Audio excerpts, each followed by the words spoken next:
Fala pessoal, resolvi fazer um vídeo aqui, tá? Falando um pouquinho sobre ação de contenção. Por que que tá D3 aí no nosso slide, né? Porque geralmente a ação de contenção é a terceira disciplina do 8D. Então nós temos aí oito disciplinas, 8 passos para realizar a tratativa uma tratativa de não conformidade do cliente. E a ação de contenção tem uma importância enorme, tá? Vou explicar rapidamente aqui, nada aprofundado nesse vídeo. Se você quiser saber algo mais aprofundado, nós temos nosso curso de inspetor da qualidade, tá joia? Então, o que é ação de contenção, né? Ação de contenção, imagina que você tem uma reclamação de um cliente, né? E esse cliente ele reclamou para você de um problema de qualidade, de algo que chegou para ele, e esse problema de qualidade, existem locais onde nós temos elementos suspeitos, né? Como assim elementos suspeitos? Elemento que a polícia vai prender? Não. Elementos suspeitos, imagina que você forneceu uma peça para o cliente com defeito e no seu estoque, em trânsito, no seu fornecedor existem mais dessa mesma peça ou mais peças que possam ter esse mesmo problema e a gente não sabe qual é a condição que essas peças estão aí no nosso estoque. Então nós temos aí um universo de peças consideradas suspeitas. Então, por esse motivo, eu tenho que conter. O que é conter? É proteger o cliente imediatamente de um novo envio com o mesmo problema de qualidade. É o conseguir barrar esse problema que ainda não foi resolvido, ainda na minha empresa, para não gerar maior transtorno para o meu cliente e fazer com que ele tenha um material no ponto de uso para que ele consiga fazer a linha dele rodar, fazer a linha dele trabalhar sem perda e nem parada de linha, ok? Então, nesse aspecto aí, nós temos algumas regras da ação de contenção. O objetivo do cliente, o objetivo da ação de contenção é proteger imediatamente o cliente. Ou seja, quando eu falo proteger o cliente, é fazer com que todo o material que ele tenha no ponto de uso esteja ok. E para isso eu tenho que fazer uma contenção antes. Onde é essa contenção? Eu posso fazer essa contenção na minha planta, na minha fábrica, eu posso fazer essa contenção até na fábrica do cliente antes do ponto de uso.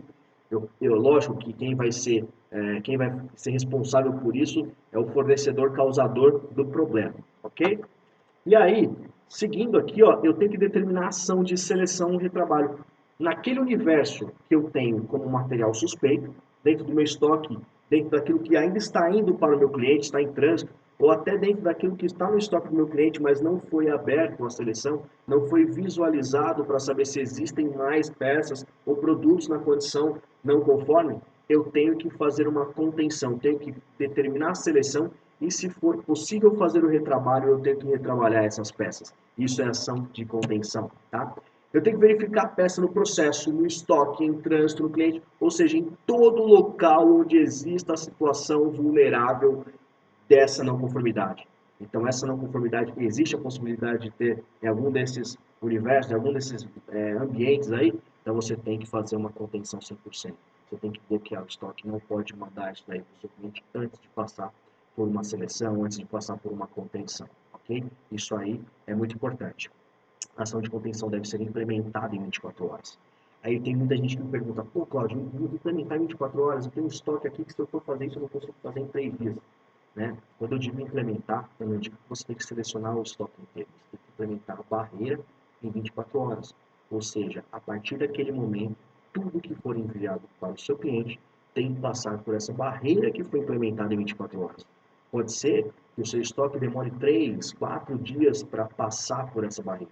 Mas a partir daquele momento que você foi notificado da reclamação, você tem que gerar uma barreira onde em 24 horas eu tenho que ter essa barreira implementada para garantir que tudo aquilo que eu for enviar para o meu cliente a partir daquele momento tenha passado por essa barreira de seleção e de contenção. Ok? O coordenador da qualidade que lidera o processo de contenção, é lógico que ele lidera. E quem que deve fazer isso? Pessoas que estão treinadas, né, através do alerta da qualidade, através daquele problema, pessoas capacitadas a separar peças ruins de peças boas daquele determinado problema. E a gente pode utilizar pessoas da produção, pode utilizar pessoas da qualidade, ok? Depende muito da disponibilidade do teu pessoal. Então é importante aí ter essa ligação, trabalhar junto com o pessoal da qualidade com a produção, entender qual é a melhor mão de obra para poder realizar aquele trabalho, de modo a não deixar aí outras atividades paradas e oneradas por conta desse trabalho. ok? Depois vai ter que confirmar a eficácia da contenção, ou seja, verificar no seu cliente como que estão chegando as peças, né? Verificar através de uma marcação das peças que estão sendo feitas as contenções, se aquilo que passou pela contenção de fato está funcionando no seu cliente, ou se teve alguma falha de treinamento daquilo que deve ser verificado, ou se teve alguma falha da pessoa que está fazendo a contenção, ou até uma falha dos critérios de contenção que nós temos que colocar aí desse processo, ok? A contenção somente é retirada após a validação dessa corretiva. Ou seja, nesse momento a gente está contendo e não conseguimos ainda tratar a causa raiz lá no processo. O processo continua vulnerável.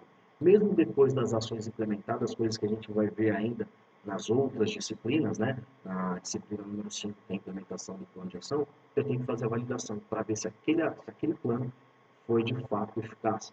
Somente após a validação da eficácia que eu posso tirar a ação de contenção. Ou seja, mesmo que acabem as peças em estoque, em trânsito, suspeitas, meu processo continua produzindo e eu tenho que garantir que todas as peças que estão produzindo estão livres daquele defeito, daquela não conformidade. Mesmo se eu ainda não tenho implementado o processo definitivo de correção no processo, na fabricação. Ok?